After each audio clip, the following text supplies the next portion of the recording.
Hello, YouTube. Okay, I believe I'm live.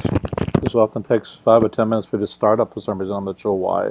The YouTube latency keeps saying it's failed. All right, I think I'm alive here. Am I right? So we're going to continue. We're up to part 7 of this SHSAT-like Isee examples. My name is Greg. I'm from GregsTutoringNYC at gmail.com. You can see it up here in the corner.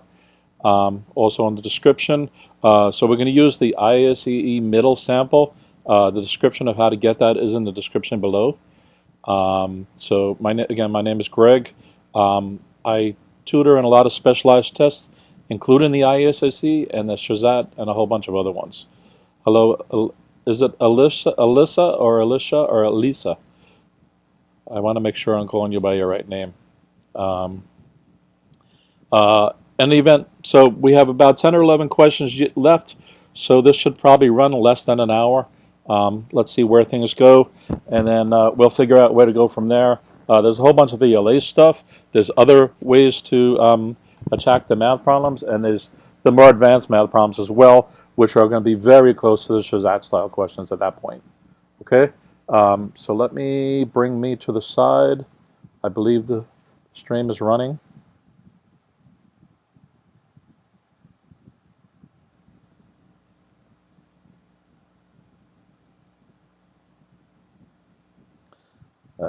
Let me see where we were up to here. I think we did those. I think we did this. Yeah, this was the last one, I think. So 33. Let me just make sure this is appearing on the screen correctly.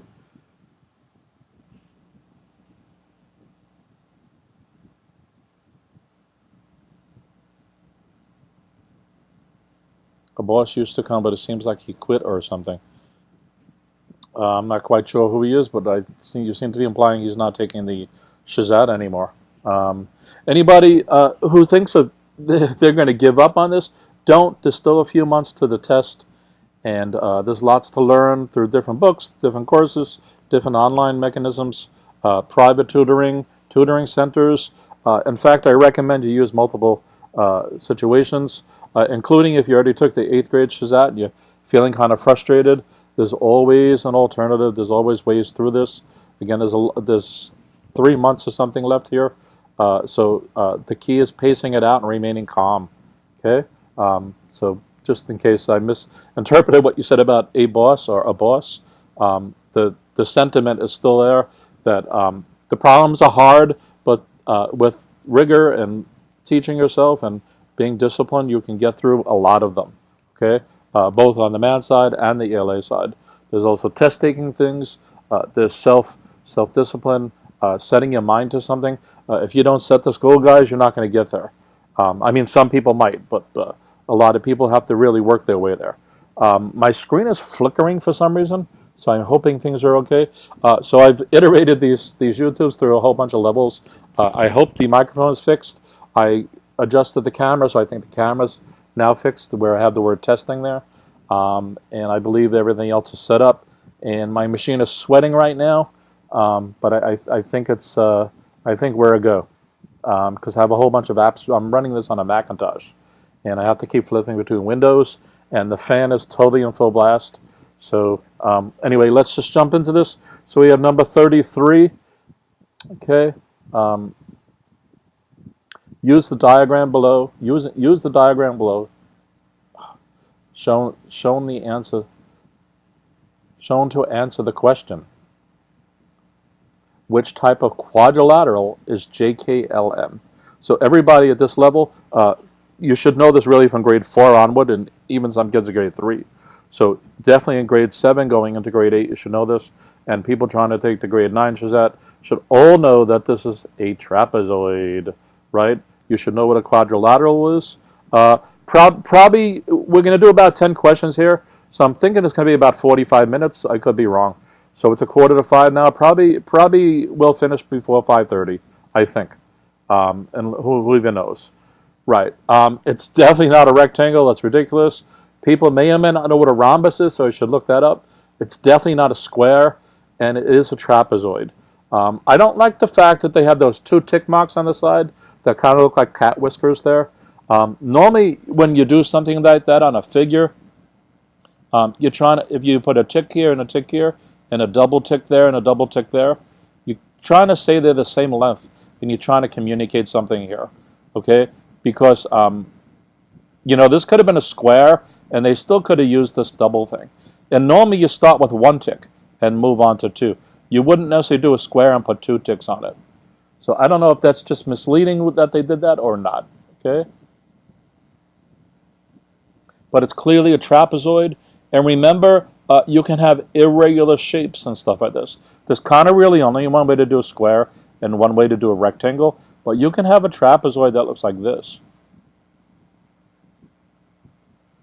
Okay? In other words, this could be 90 and this could be 90, and that could be slanted. This is still a trapezoid. All right? Yeah, I'll be finished before 6, unless you guys have some interesting questions that we delve deeper into. But I don't think that's going to happen here. And this middle level ISEE is moving fast. So even if we run out of time, I'll just put a part 8. But I'm positive we're going to finish this, these extra 9 or 10 questions within an hour. Okay? So again, we can have irregular shapes. Even something like a hexagon, a standard hexagon might be like this.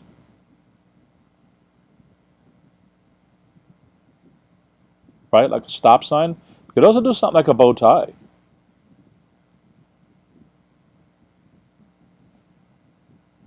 That's a hexagon, that's also a hexagon.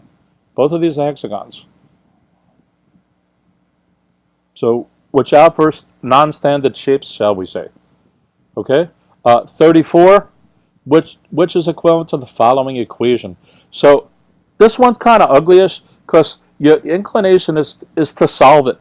So if you have x equals y over 2 minus 3, your inclination is to solve it for y. So to get y by itself, we have to multiply everything by 2, right? We just can't, both sides by 2.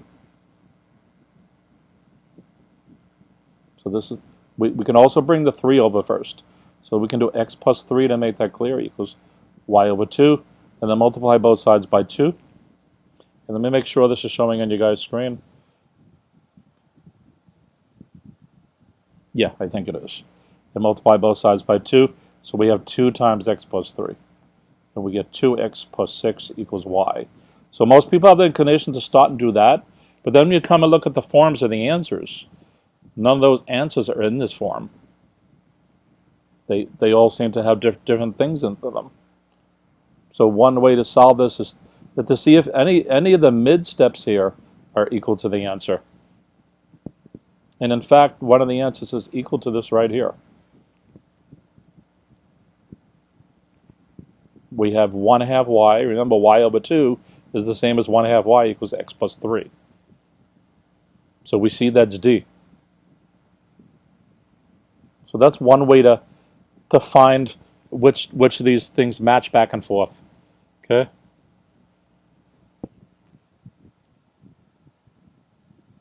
You can also look at some of the others. Remember, it's not A. That's y plus 3. We're looking for x plus 3. So again, it's another hint. Try not to do these in your head. If you do this in your head, you might end up with A instead of ending up with D. And remember, 1/2 y is the same as y over 2. Another way to solve some of these, because they're not asking you to get the last line all the time. They're just trying to ask you which of these answers happens to be equal to the original form. So one way to may have done that was to look for any answer with y over 2. That's not A, that's not B, that's not C. D has it. And then that we have y over 2, would it be x plus 3 or 3 plus x? They're both true. Okay? So 34 wasn't too bad on this. I think a lot of people did conclude it. Remember, though, that you have about, at most, really 2 minutes per problem. So if there's a pacing issue, you should just skip this at some point. If there's 57 questions, think of it this way, if there's 57 questions, and you spend a minute or 2 on every question and decide whether it's worth skipping or not, you have spent a whole hour just deciding on whether this problem is skippable or not. without even answering a question. So you need to decide in less than a minute if you're going to skip a question or not, all right? And sometimes within a few seconds only, so that when you do get free time at the end of the test, because you have both sections, you don't, in some tests you have to do all the math and then all the English, or all the English and then all the math. This one, they let you do any question in any order, backwards, forwards, or either section one at a time.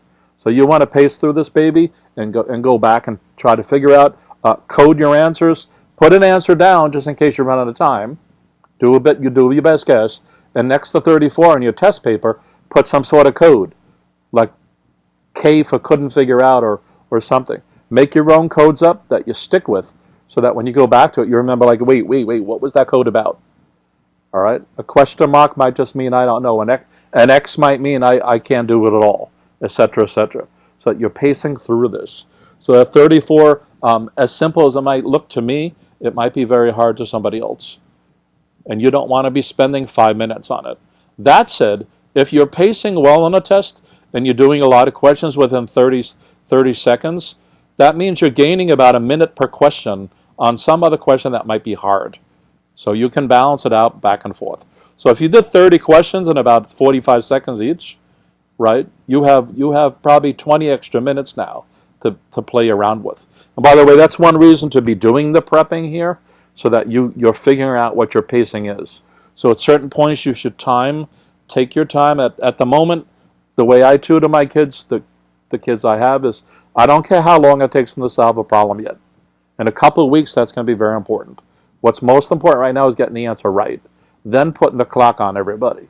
So you have to start figuring that, and then finding out where your strengths and weaknesses are, and then figuring out where to focus on each section or not, okay? So those little tidbits I'll throw in here. That's not really a math answer, but it's part of that. Okay, 35. Read it as plotting a square on the coordinate system shown. Okay, so we see this. We're just going to look at the figure. We're not going to read the question right now. We have an XY. R is 0 minus 3. S is 0, 3. T is 0. I might have said this wrong. Was 0, 3. S is 3, 0. And there's 3 points there. So just, we don't know where that's going here. Could be a triangle. Could want us to rotate something. We're not sure yet. So it says 3 of the square's vertices are designated as points R, S, and T. A vertex basically means it's a corner. It's an angle. So 3 of a square's corners, the angles where the 90 degrees meet, are R, S, and T. What are the coordinates of the fourth vertex? A vertex is a singular for vertices of the square. So we can all just see that it looks like it is 0 minus 3, which is B. Okay, 36. This is just a matter of lining things up. Don't do something like this in your head again. Actually write it out.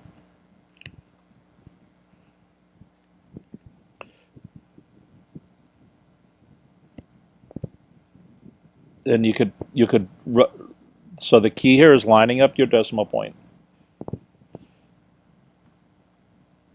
This means 0.20, right? You can add that 0 in if you want. 1.40. It's the same value, so we're allowed to do that. And then 2.78. So we get 8 plus 5 is 13. 1, 3, 4, 5, 9, 10, 17, 1, 2, 3. Okay, I got 4.73, which I believe is D. Yes, okay? So again, don't add this up in your head. If in the best case, if you want to combine these two, because this is clearly 1.6, you could do that maybe to simplify it. Again, what I like to do is take numbers and write them in the reverse order after you've done that, making sure that you're writing down the right values, and add them up again and make sure that the answer is the same. All right? So you're just doing a double check there. There's no way to force feed the answers back into here. Okay, 37 is a good question. The surface area of a cube is 216 feet squared. What is the volume of the cube? Okay, this is a great question. Let me get a new piece of paper.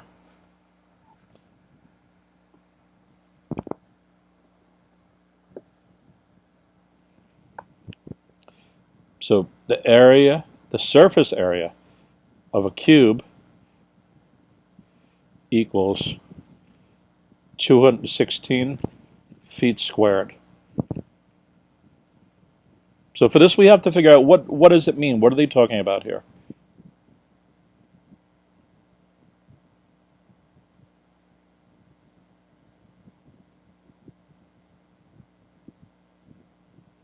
So we have 6 faces. The bottom here, the top, the left side, the right side, the front, and the back. So there's 6 faces. Okay, so that's our key. If the surface area, they're talking about, so the area of this from, if we just pull out one side, it looks like that. Right, so if we unravel this thing, actually there's one more, we have 6 sides. So there's 6 faces. The surface area of this whole paper is 216. So how do we get the area of one box? Okay, we're going to divide that by 6. 6 goes into the 18, 19, 20 to 36. So we get 36. Of each of these is 36 feet squared. Okay, since it's a cube, then each of these is a square. So that means the length of a side is equal to 6 feet. All right? And the volume of a cube is the side cubed. Side times side times side. So we're going to get 6 times 6 times 6. We already know 6 times 6 is 36. And if we did this right before, we also know that it's 216 feet cubed. Okay? So the answer to 37 should be D. So this one was slightly tricky. You kind of had to sit there for a second and say, wait, it's the same numbers? So the surface area is the same as the volume. Doesn't happen often. Okay, but it did in this case. Okay, 38.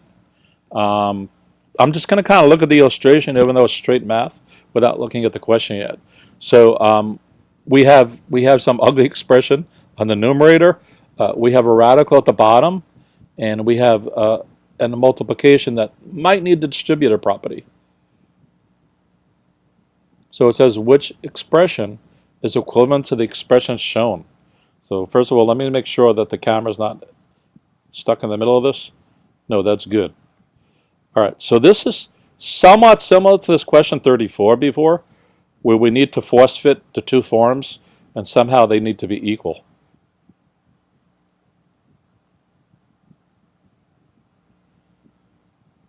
All right. So let me write that down just so we got space for it.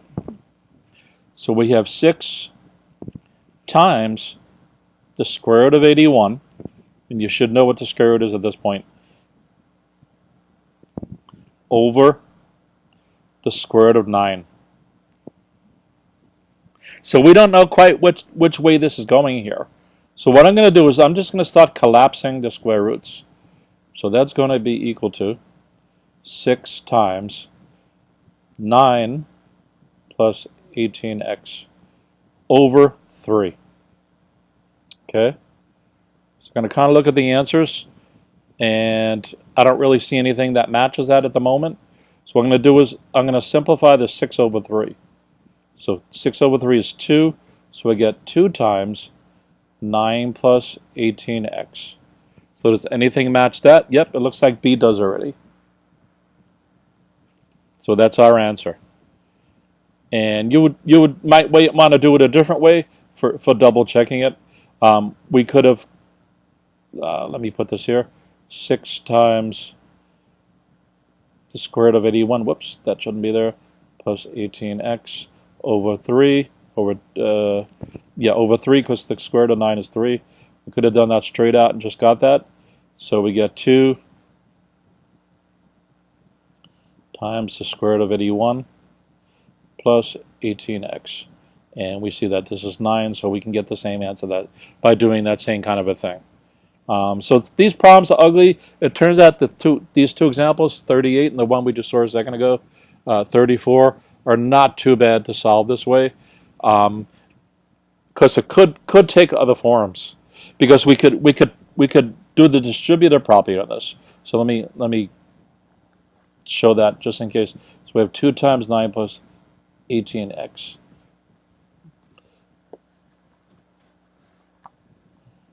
So we know that A times B plus C is the same as AB plus AC. So in the case of there, it's 18 plus 36x. So we could have done something like that. They also could have spun it back another way, which is that these are both multiples of 9. So we could have 9 times 2 plus 4x. Right, so it turns out that this was the answer, but they could have made it harder, where we had to traverse more of this process to get a better answer. Okay? I'm not sure how somebody could get A, and C and D just get super ugly and super uglier. So I'm not sure what happened there. It looks like somebody got the square root of 81 and then went wild with it somehow. They probably did 54 and multiplied it by 18 or something. I don't know how they got 648. But in any event, that's what they did. Or they probably did 6 squared is 36, and 36 times 81 is probably 648. And 6 times 18 is 108.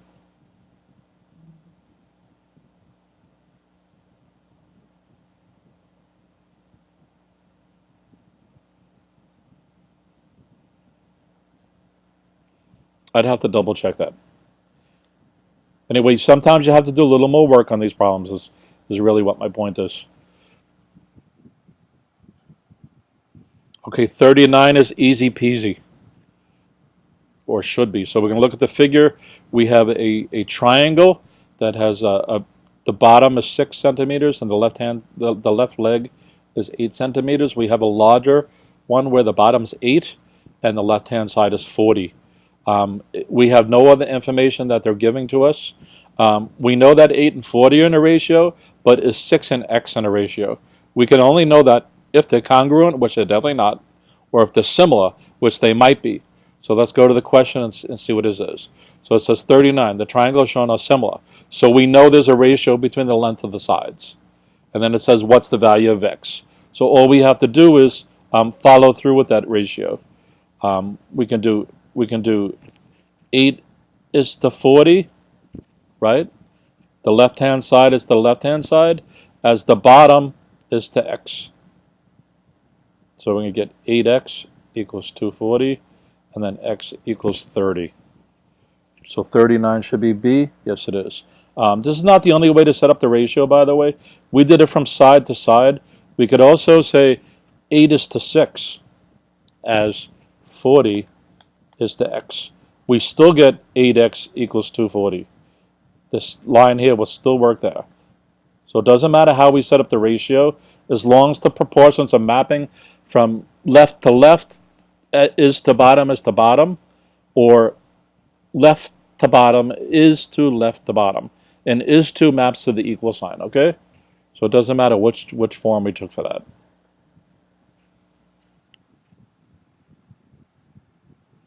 Okay, 40. Triangle MNO. Let me make sure this is on the side there. Actually, let me go back to the previous example, because I want to make sure that the camera didn't fall off the screen, or the camera was not in the way, just so you guys can see the question. No, the camera was not in the way, okay. Okay, 41. Triangle MNO has been transformed to produce M prime, N prime, O prime. So this is not really going to be given on the grade 8, but it'll be given on the grade 9 SHSAT. Normally it's harder than this, because this is just asking for if you understand what a reflection, a rotation, or a slide, or a turn means.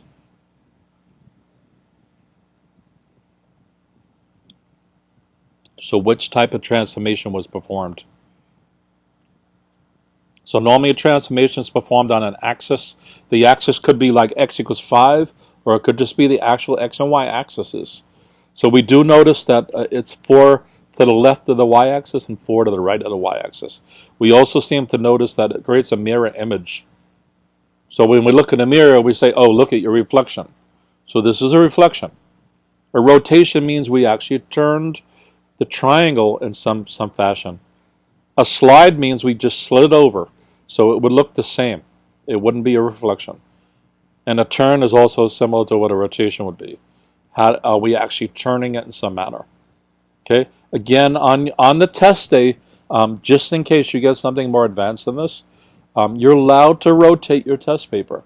This is something I tutor a lot of kids on, especially with harder examples, where the topology of their brain, it's hard to manipulate a figure and rotate it like a 3D spinning figure, an animated 3D figure that's spinning in your head. So you can actually take the paper and turn it. Don't drop it on the floor. Don't stand up and walk around your desk.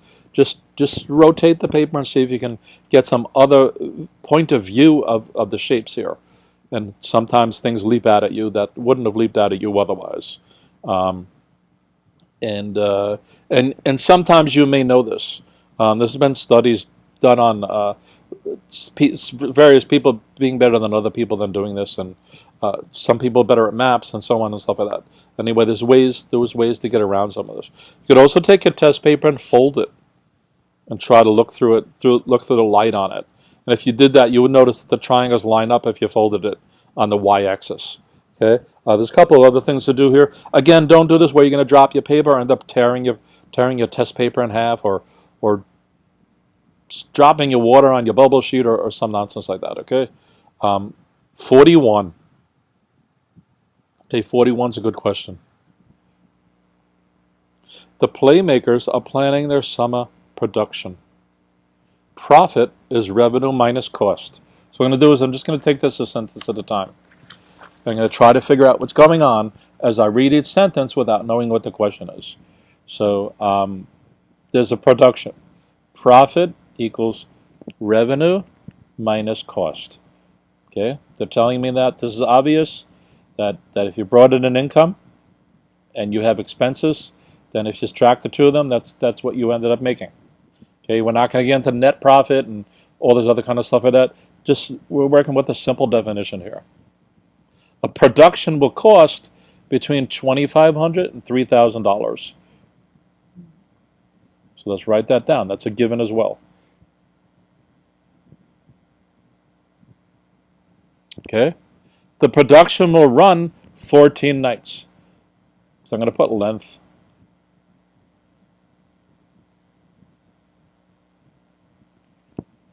With an expected audience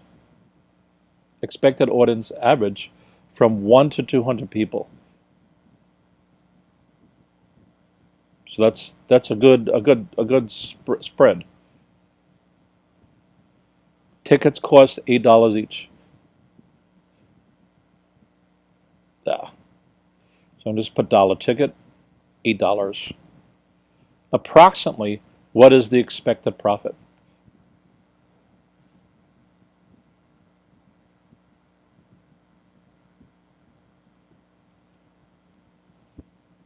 All right, so there's a big swing here.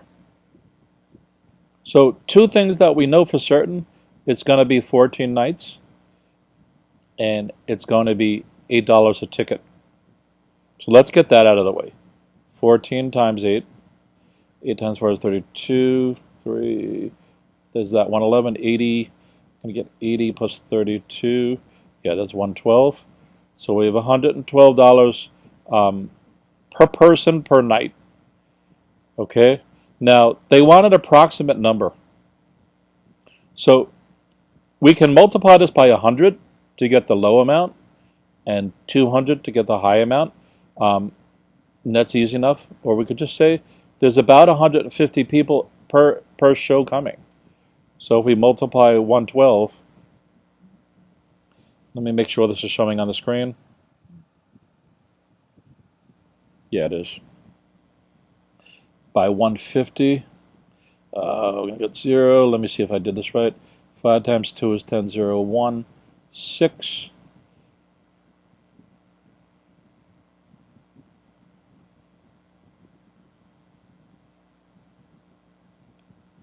Fifth 60, and this is going to be 2, 1, 1. 0, 0, 8, 6, 1.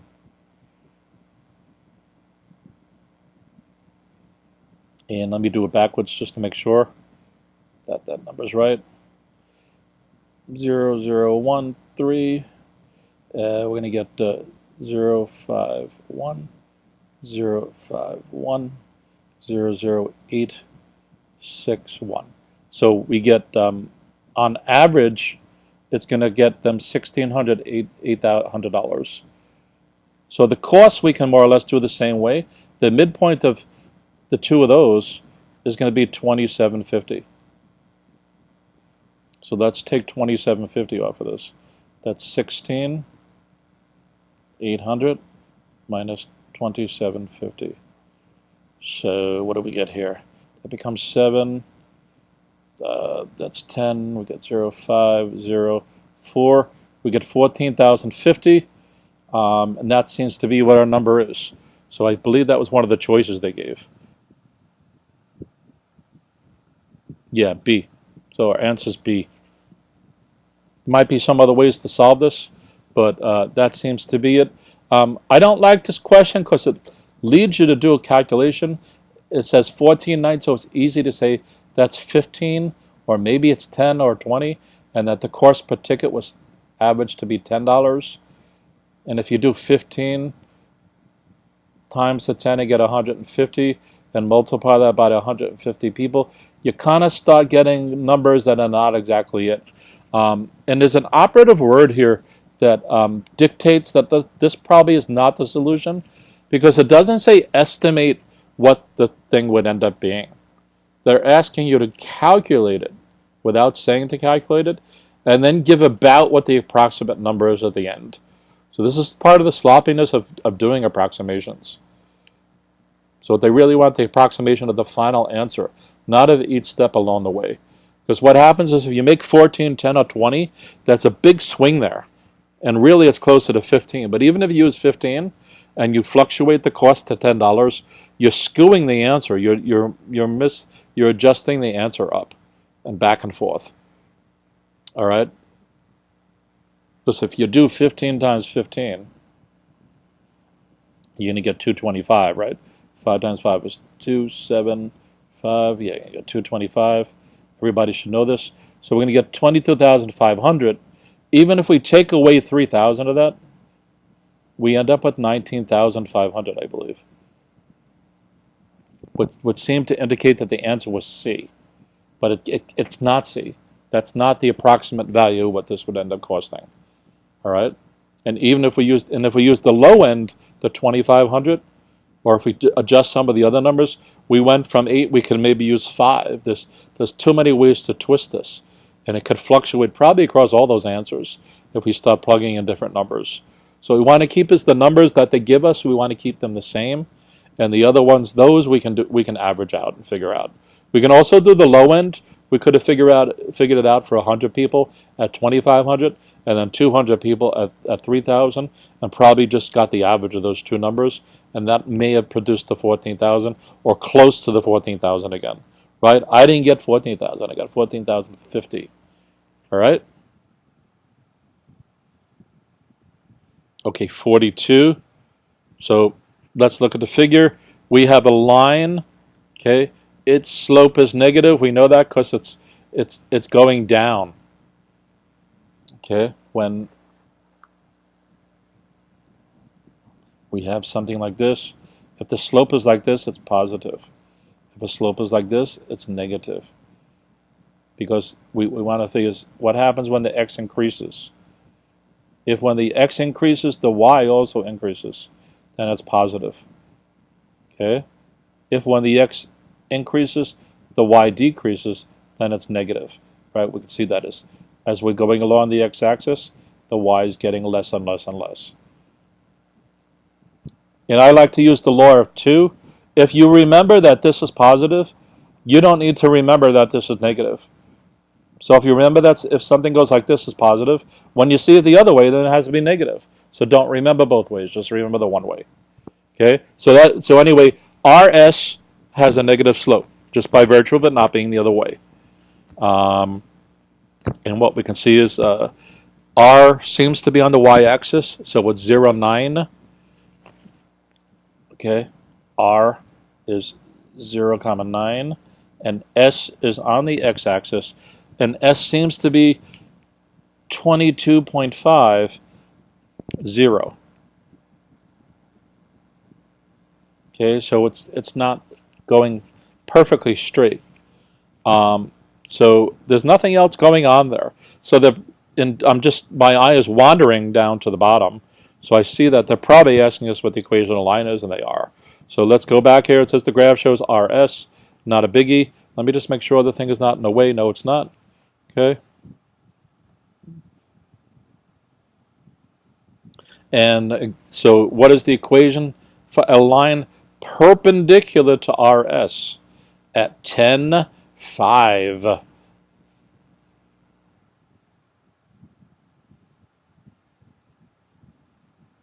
let's bring this up here more.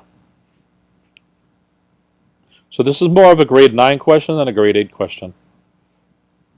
So what do we need to do here? They're giving us the line, just visually, and they're giving us a point at 10, 5. And they're giving us a bunch of equations there. So RS has a negative slope.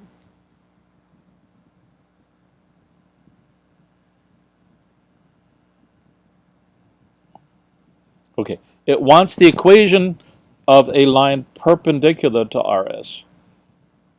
Well, if RS is going like this, then a line perpendicular to it, creating a 90-degree angle, that's negative, this would be positive. So this would have a positive slope. Okay, so off the bat, that rules out A and B. So the answer must be C or D. So we notice that both C and D use 5 over 2. So our slope is 5 over 2.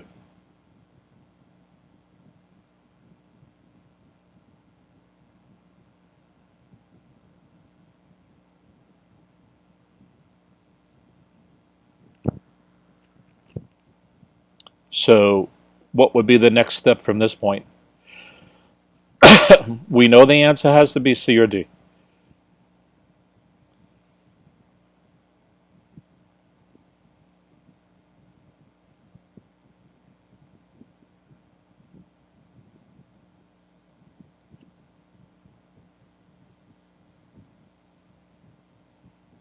Well, there's two ways to do it. One way is plugging in what they gave you, 10, 5. We know that's a point on the line. They're telling us that. What is the equation for the line perpendicular to RS? So what we have is, if we come back to the graph, we have RS like this. We don't know what point the perpendicular line is going to be. Okay, but they're telling us something's going to happen at 10, 5. So that's the line. That's the point where it's going to happen. Okay, so one way to solve that is just plug it in. Plug it into C. We get y equals 5/2 x plus 20. So if x is 10, right, we get 5/2 10 plus 20. So we get 50 over 2, or 25, plus 20 equals 45. So that didn't work if we did the math right. The other is y equals 5/2 x minus 20. So we get the same thing. That still end up being 25 minus 20. So y equals 5, and that's what the point says. This is the x coordinate, and that's the y coordinate. So we got it there. All right? And even if we had calculated the slope of this line here, we would still need to find out where it crosses the y-axis. So it's going to be more along like here, and it's going to be down here, minus 20.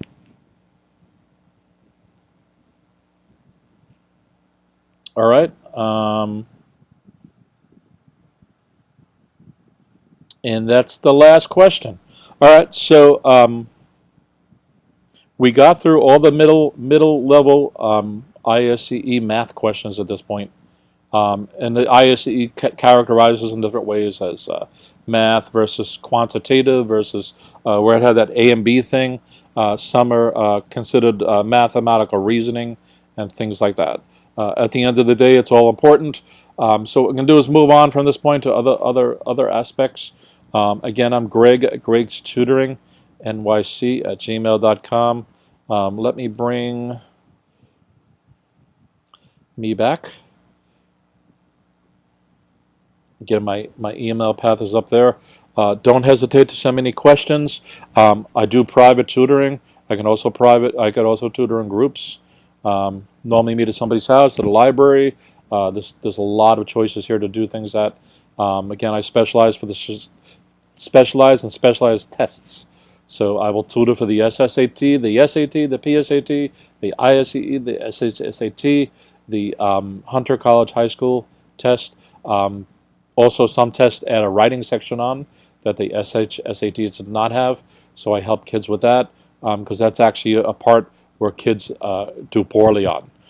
Even very, very smart kids, they actually don't have a lot of experience in writing something and following all the rules of grammar, which often you guys don't get, which is interesting because it's part of the SHSAT test, and so on and so on and so on. All right, so I don't know when I'm going to stream again. I never do, and I'll just figure out the next step. But at least in terms of this, I'd like to continue on with this to a part 8 or something, and at that point, it's going to be deeper questions for sure. Some of these are wishy-washy, and some fluctuated back and forth. Remember, some of these, the 6th graders taking this, so you guys are 1 or 2 years further than that along. And the next step is really for high school kids. I'll request the whole range. So what the ISEE does is that if you're in 12th grade, your score is expected to be higher than if you're in 9th grade. So, and it's the same with the SHSAT. You're not expected to get 100 on this. And by the way, there's a difference between this and, say, the state test. The state test, 100 is attainable. For the SSAT or something like the ISEE, it's a different ball game. It's different testing rules. They're not just testing knowledge of your recollection of facts and how to follow procedures. They're trying to find out, can you do an analysis of that? That's why a question like the ones we saw here. Let me bring that back for a second. Where did I go? What did I do here?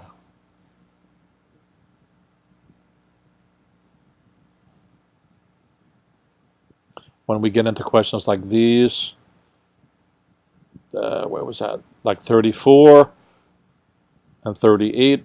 It's really saying, do you understand what's going on here?